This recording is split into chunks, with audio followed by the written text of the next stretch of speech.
ప్రతినిత్యము ఉండును గాక. ఏముండాలి ఇక్కడ? ఎవరి మహిమ ఉండాలి? నా దేవుడు జెరుబ్బాబెలుతో మాట్లాడుతాను, ఇదిగో నేను నా మహిమని ఇక్కడ ఉంచుతానంట. దేవుడు ఇంకా చెప్తూ జెరుబ్బాబెలుతో ఇలా అన్నాడు. ఏమన్నాడంటే అదే 2వ అధ్యాయం 23వ వచనం. కుమారుడు అయిన జెరుబ్బాబెలు, నేను నిన్ను ఏర్పరుచుకున్నాను కనుక ఆ దినమున నేను నిన్ను తీసుకుని దేవుని మందిరాన్ని తిరిగి కట్టడానికి నా దేవుడు ఎవరిని ఏర్పరుచుకున్నాడు? జెరుబ్బాబెలుని ఏర్పాటు చేసుకున్నాడు. ఈ మాట చదివి నేను మీ కొరకు ప్రార్థన చేస్తున్నప్పుడు నా హృదయంలో దేవుడు పెట్టిన ఒక మాట, ఈ మందిరాన్ని కట్టడానికి మీలో ఎవరిని దేవుడు జెరుబ్బాబెలుగా ఎన్నుకుంటాడో అందరూ. మీకు ఎలాంటి వాళ్ళు అంటే మనం ఈ రోజున విశ్వాసం, ఏ సునామంలో ₹1,00,000 మీకు రేపు పొద్దున దేవుడు ఇచ్చేస్తున్నాడంటే వీటికే పరిగెట్టేస్తున్నాం మనం, వీటి కోసమే పరిగెట్టేస్తున్నాం. దేవుని పిల్లలారా, లోక సంబంధమైన ఆశీర్వాదాల కోసం పరిగెట్టి దేవుని మందిరం ఎడల బాధ్యత లేకుండా ఉండకండి. ఎందుకో చెప్పనా?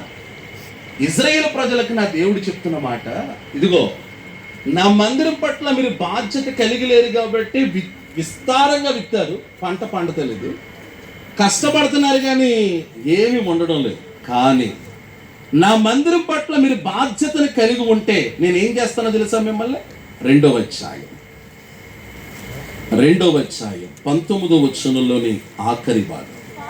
అయితే ఇది మొదలుకొని నేను మిమ్ములను ఆశీర్వదించేదను. ఇప్పుడైనా ఆమెను అనుకోండి.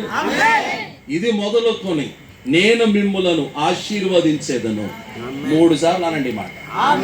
అదే ఆమెను అంటారని నాకు తెలుసు, మనం అక్కడే అయిపోతున్నాం. పర్వాలేదు, థ్యాంక్ యూ. ఆమెననే మాట, ఈ మాట పూర్తిగా పూర్తి చేయాలి.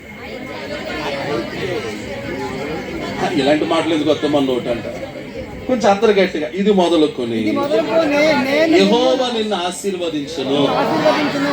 ఇది మొదలుకొని యెహోవా నిన్ను ఆశీర్వదించును. నిన్నంటారు ఎందుకు? నన్ను అందం. ఇది మొదలుకొని యెహోవా నన్ను ఆశీర్వదించును. ఇది మొదలుకొని యెహోవా నన్ను ఆశీర్వదించును. ఎప్పుడు ఆశీర్వదిస్తాడు?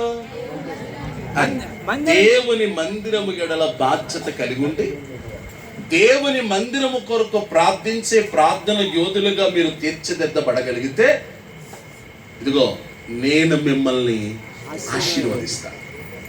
ఇప్పుడు మీలో ఎంతమందికి దేవుని ఆశీర్వాదం కావాలి? అందరికి. ఓ మాటలో చెప్పేశారు, అందరూ పక్కన చెప్పేశారు, అందరికీ కావాలి.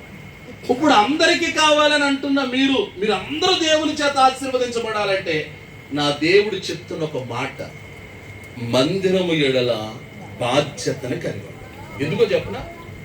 మత్తయి సువార్త 6వ అధ్యాయం 33వ వచనం చదివితే, మొదట నా నీతిని నా రాజ్యమును వెతకండి, అప్పుడు మీకేమి కావాలో అవన్నీ కూడా అనుగ్రహింపబడతాయి. అనండి మాట. మొదట అప్పుడు మీకేం కావాలో అన్నీ అనుగ్రహించబడాలి.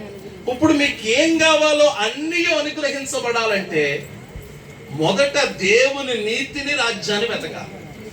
దేవుని నీతి దేవుని రాజ్యము అంటే అర్థం ఏంటి? ఎక్కడైతే దేవుని మందిరం ఉంటుందో అక్కడ దేవుని నీతి ఉంటుంది.